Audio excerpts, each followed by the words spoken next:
Good morning to all of you.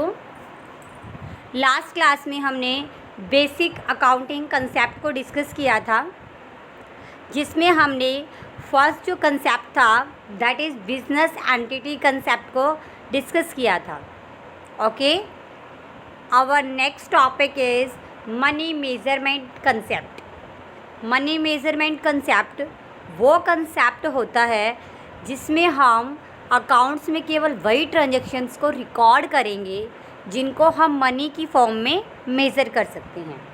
आपने features की थी अकाउंटिंग की चैप्टर नंबर फर्स्ट में, वो क्या थी कि अकाउंट्स में केवल उन्हीं ट्रांजैक्शन को रिकॉर्ड करते हैं जिनको हम मनी में मेज़र कर सकते हैं।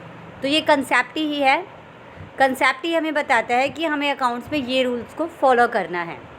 तो सिर्फ वही ट्रांजैक्शंस जिनको हम मनी की फॉर्म में मेज़र कर सकते हैं, केवल उन्हीं को ही हम क्या करेंगे, रिकॉर्ड करेंगे। The concept of money measurement state that only those transactions and happening in an organisation which can be expressed in the terms of money, such as the sales of goods, payment of expenses, and the receipts of income, are to be recorded in the books of accounts. All the transaction which can't be expressed in the money terms, कोई भी ऐसे transactions जिनको हम money में measure नहीं कर सकते उनको जो है वो रिकॉर्ड नहीं करेंगे। लाइक मैंने बताया था कि कोई ह्यूमन रिसोर्स है, उसकी कैपेबिलिटी बहुत अच्छी है, हमने किसी मैनेजर को अपॉइंट कर लिया, इन सब को जो है वो अकाउंट्स पे रिकॉर्ड नहीं किया जाएगा। और एक पॉइंट ये भी रिमाइंड करना है आपको कि अकाउंट्स में जो मनी में हम मेज़र करेंगे, जो डाटा हम रिकॉर्ड करते हैं, वो फिज़िकल यूनिट्स में नहीं होना चाहिए, बल्कि किस में होना चाहिए, आपकी मॉनेटरी यूनिट्स में।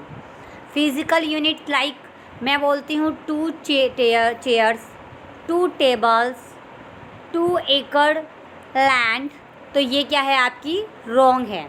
हम मीन्स आपने 2 टेबल बोल दिया, तो 2 टेबल्स जो हैं वो फिज़िकल में तो बता दिया आपने कि आपके पास 2 टेबल हैं, बट वो जो टेबल्स हैं वो कितने प्राइस की हैं। मैं बोलती हूँ 10,000 की, तो 10,000 को रिकॉर्ड किया जाएगा, ना कि 2 टेबल्स को। देखो लिखा हुआ है, for example an organisation may on a particular day have a factory on the piece of land measuring the 2 acres, office building containing the 10 rooms, 30 personal computer, 30 office chairs and table, a bank balance rupees 5 lakh, and the raw material weight is 20 ton, and 100 cartons of the finished goods. These assets are expressed in the different units, so can't be added to given and the meaningful information. क्योंकि अलग अलग units में है, कुछ physical में है, कुछ monetary में है। These are shown in the monetary forms recorded in the rupees and paise. In the case, cost of factory land may be 2 crore, office building 1 crore, computers 15 lakh, office chair and table rupees 2 lakh, raw material 33 lakh and finished goods 4 lakh। तो इन चीज़ों को हम क्या करते हैं, record करते हैं। आपको याद करना है, मैंने बताया था आपको इतना डीपली नहीं लर्न करना, जस्ट आपका कंसेप्ट क्या है, मनी मेजरमेंट कंसेप्ट। तो आप लर्न करोगे अकाउंट्स में सिर्फ उन्हीं ट्रांजैक्शंस को रिकॉर्ड करते हैं जिनको मनी की फॉर्म में हम क्या कर सकते हैं, मेज़र कर सकते हैं। ठीक है, कोई भी ऐसी ट्रांजैक्शन जिसको हम मॉनेटरी फॉर्म में एक्सप्रेस नहीं कर सकते उनको जो है वो ऐड नहीं किया जाएगा।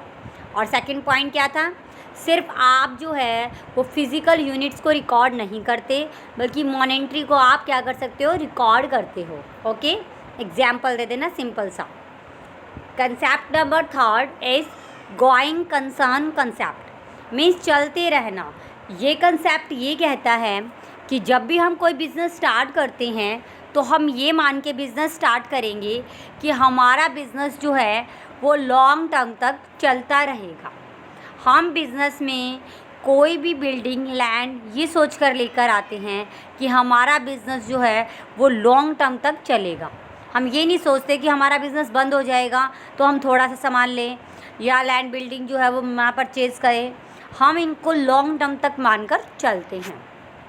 The concept of the going assume that a business firm would be continue to carry it out its operation indefinitely. Means indefinitely मतलब कितने भी लंबे टाइम तक चल सकता है.